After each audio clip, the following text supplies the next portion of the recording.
Este é o Irã, uma das civilizações mais antigas do mundo. Nos últimos 500 anos, o Irã tem existido no mapa mundial com estas mesmas fronteiras, e não há uma única superpotência que não tenha tentado invadir o Irã, sejam os romanos, árabes, mongóis, turcos, Rússia ou até mesmo a Grã-Bretanha. Toda superpotência tentou conquistar o Irã, e uma das principais razões para isso é que o Irã está na encruzilhada do mundo. É o único país que conecta 3 continentes: Europa, África e Ásia. Irã de hoje faz fronteira com 7 países. No lado leste, faz fronteira com o Paquistão, Afeganistão e Turcomenistão. E no lado oeste, compartilha fronteiras com o Iraque, Turquia, Armênia e Azerbaijão. Além disso, o Irã também tem acesso a 3 mares. Ao norte, fica o Mar Cáspio, e ao sul estão o Golfo Pérsico e o Golfo de Omã. No lado sul do Irã, está um dos pontos mais importantes e perigosos do mundo, conhecido como o Estreito de Hormuz. Cerca de 20% do fornecimento mundial de petróleo e gás passa por este ponto.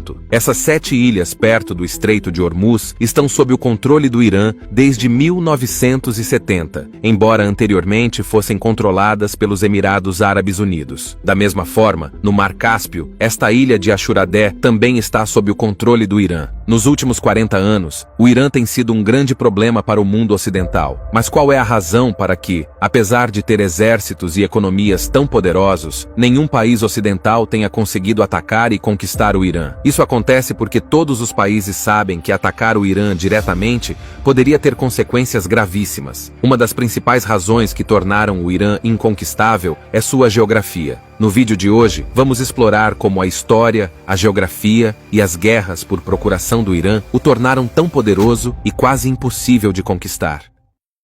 Primeiro, vamos entender a geografia do Irã. No sul e oeste do Irã está a Cordilheira dos Montes Zagros. Esta cadeia de montanhas se estende ao longo da costa do Irã até o Iraque. E, finalmente, a Turquia, no oeste. Ela oferece ao Irã uma excelente proteção natural contra invasões estrangeiras. Toda essa área é muito rochosa e extremamente difícil de atravessar. As montanhas Zagros beneficiaram enormemente o Irã em 1980, quando o Iraque invadiu o Irã. O plano do Iraque era primeiro capturar a província rica em petróleo de Cuzistão, e em seguida, avançar para a parte central do Irã para tomar o controle das principais cidades iranianas e esmagar a Revolução Iraniana, porque todos os países árabes estavam preocupados que os efeitos da Revolução Iraniana pudessem se espalhar para o resto do mundo árabe. No entanto, nos 2 anos seguintes, os exércitos iraquianos conseguiram chegar apenas ao Cuzistão. Eles fizeram várias tentativas de atravessar as montanhas Zagros para tomar o controle do Irã, mas foram mal sucedidos. Eventualmente, o exército iraniano empurrou as forças iraquianas de volta e entrou no Iraque. Mas então enfrentaram problemas de abastecimento, porque, enquanto o exército iraquiano conseguia facilmente suprimentos de suas cidades, o exército iraniano encontrou grande dificuldade em obter suprimentos de armas, já que os principais depósitos e cidades do Irã estavam do outro lado da Cordilheira dos Zagros. Por isso,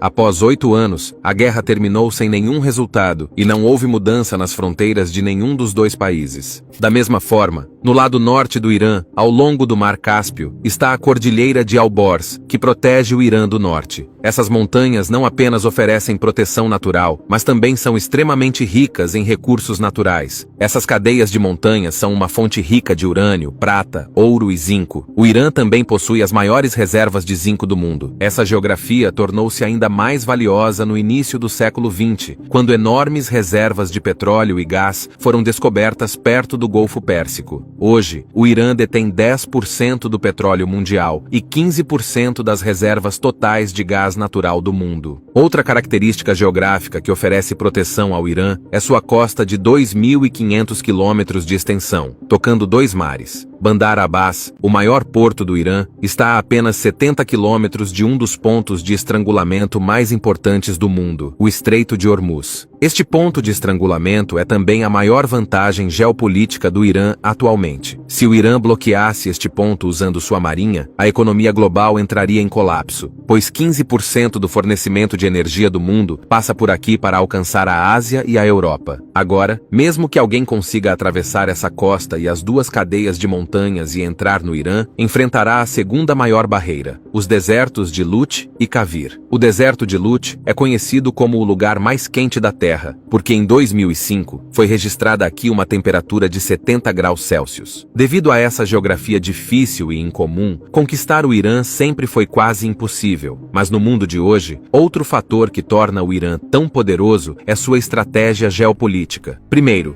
se olharmos para a demografia do Irã, sua população é de cerca de 90 milhões, dos quais 95% são muçulmanos xiitas. Cerca de 62% da população é persa, 16% são azeris, 10% são curdos, e os 12% restantes são baluches, lures, árabes e povos túrquicos. Antes da Revolução Xiita de 1979, o Irã era um país liberal e um aliado muito forte dos Estados Unidos na região. As relações eram tão cordiais que os Estados Unidos forneciam ao Irã jatos militares. Mas, após a chegada do Imam Khomeini, toda a dinâmica geopolítica mudou. Você pode se surpreender ao saber que, antes de 1979, o Irã e Israel tinham muito boas relações. Na verdade, o Irã foi o segundo maior país de maioria muçulmana a reconhecer Israel em 1948. No entanto, quando o Imam Khomeini chegou ao poder, ele manifestou forte apoio aos palestinos e declarou Israel como o inimigo número 1 do Irã. Teherã cortou todos os laços diplomáticos com Israel, cancelou todos os voos para Israel e converteu a embaixada israelense em Teherã em embaixada palestina. A primeira consequência disso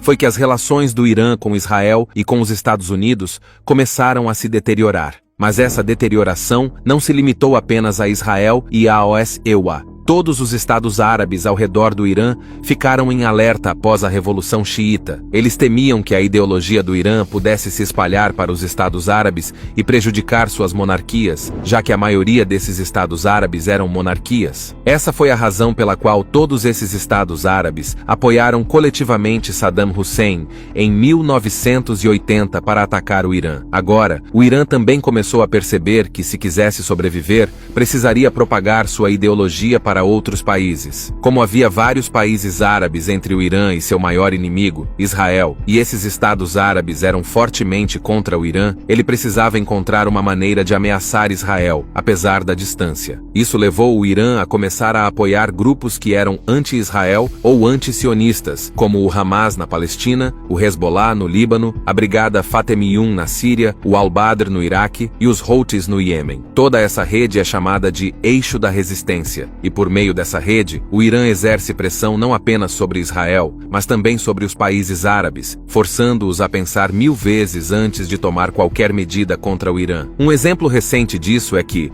quando Israel começou a bombardear Gaza, o Hezbollah no Líbano disparou mísseis contra Israel, e os Houthis iemenitas começaram a atacar navios israelenses e americanos que passavam pelo Mar Vermelho com drones. Essa estratégia de guerra por procuração tornou o Irã bastante perigoso. Já que estamos falando de estratégia de guerra, é importante mencionar a tecnologia de drones do Irã aqui. Em janeiro de 2024, quando os Houthis lançaram continuamente ataques com drones contra contêineres que passavam pelo Mar Vermelho, a França usou um míssil Aster-15 terra-ar de $1 milhão para derrubar um drone Shahed iemenita que custava apenas $20 mil. O Irã fornece esses drones aos Houthis iemenitas, e eles ganharam tanta notoriedade que até a Rússia está usando esses drones iranianos na guerra contra a Ucrânia. De acordo com um relatório de 2022 do Comando Central americano, o Irã possui o arsenal de mísseis balísticos mais moderno e extenso de todo o Oriente Médio. Todos os mísseis do Irã têm uma capacidade de alcance de até 2.000 quilômetros. Em resumo, se considerarmos a geografia do Irã, sua estratégia de guerra por procuração e sua tecnologia de drones, apesar das sanções ocidentais ao Irã e sua economia oficial relativamente pequena, o Irã parece ser um país com grandes incertezas quanto ao seu potencial. Seja o programa nuclear do Irã, o financiamento de suas redes de procuração ou sua tecnologia de mísseis, há muitas áreas cinzentas sobre o Irã que fazem com que os países ocidentais hesitem em lançar um ataque direto contra ele. Por exemplo, se considerarmos o fato de que 2 dos pontos de estrangulamento do mundo, o Estreito de Hormuz e Bab el-Mandeb, estão dentro do alcance do Irã, isso dá ao Irã uma vantagem geopolítica significativa. Além disso, tanto a Rússia quanto a China agora estão apoiando o Irã de forma não oficial.